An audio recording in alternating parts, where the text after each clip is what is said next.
শেখ হাসিনা অথবা আওয়ামী সরকার যুগে যুগে উদ্দেশ্য প্রণোদিতভাবে ক্ষমতা হারানোর ভয় কিংবা তাদের ক্ষমতা টিকিয়ে রাখার জন্য বিভিন্ন সময় বিভিন্ন গণহত্যা কিংবা জেনোসাইড করেছিল।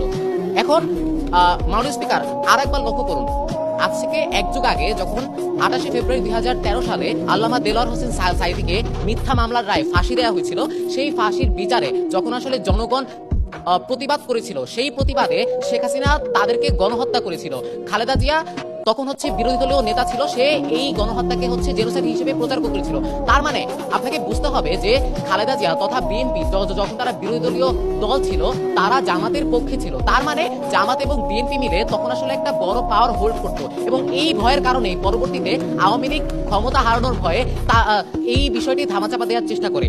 দ্বিতীয়ত, যুগে যুগে আওয়ামী সরকার অনেকবার চেষ্টা করে তাদেরকে যারা আসলে তাদের বিপক্ষে ভয়েস রেজ করে বা তাদের বিপক্ষে কথা বলে, সেই মানুষগুলোকে মেরে ফেলার, সেই মানুষগুলোকে তারা গণহত্যার মাধ্যমে আটকে দিতে চায়। আরো একটা জিনিস লক্ষ্য করুন, হত্যাকাণ্ড করা হয়েছিল আপনার ক্ষমতা হারানোর ভয়ে, কিন্তু পরবর্তীতে আপনার হত্যাকাণ্ড নিয়ে যেই সব জিনিসগুলো প্রচার করা হয়, ওই জিনিসগুলো প্রচার করা হয়েছে এই হত্যাকাণ্ডকে বৈধতা দেবার জন্য।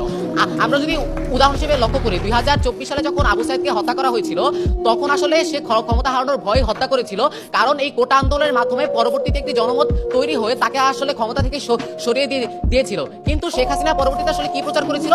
শেখ হাসিনা পরবর্তীতে প্রচার করেছিল এটি জামাত ইসলামীর দ্বারা সংগঠিত একটি গণহত্যা। তার মানে আপনার যে গণহত্যাগুলো আদিকাল থেকে হয়ে আসতেছে, ওই গণহত্যাগুলো আসলে ক্ষমতা হারানোর ভয়ে করা হয়েছিল, কিন্তু আপনার পরবর্তীতে যেই সব কথাবার্তা বলার চেষ্টা করে তারা বা জঙ্গির কথা বলে, সেগুলোকে বৈধতা দেবার জন্য করা হয়েছিল।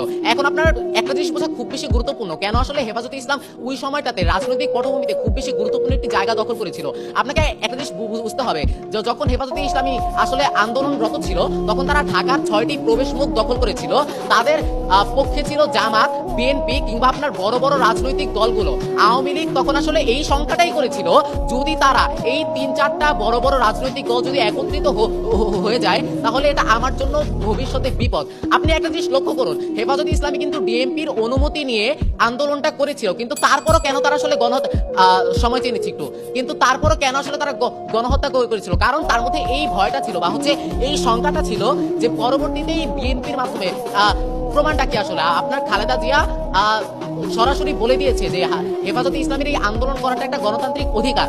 আপনার বিএনপি ছিল, জামাত ছিল এবং হেফাজতে ইসলামীর আপনার হাজার হাজার তরুণ ছিল যারা আসলে জান দিতেও পরোয়া করে না। তার মানে এত জনমত ছিল বা আইডিওলজি ছিল, এদের কারণে শেখ হাসিনা মনে একটি শঙ্কা বা ভীতি তো তৈরি হয়েছিল যে এরা আমাকে ভবিষ্যতে ক্ষমতা থেকে নামিয়ে দিতে পারে, যেমনটি হয়েছে আপনার 24-এর বিপ্লবে, 24-এ কোটা আন্দোলনের শুরুতে শুরু হয়েছিল, কিন্তু পরবর্তীতে সেটি গণ আন্দোলনের রূপ নিয়ে আপনার ক্ষমতা থেকে সরিয়ে ফেলে শেখ হাসিনাকে।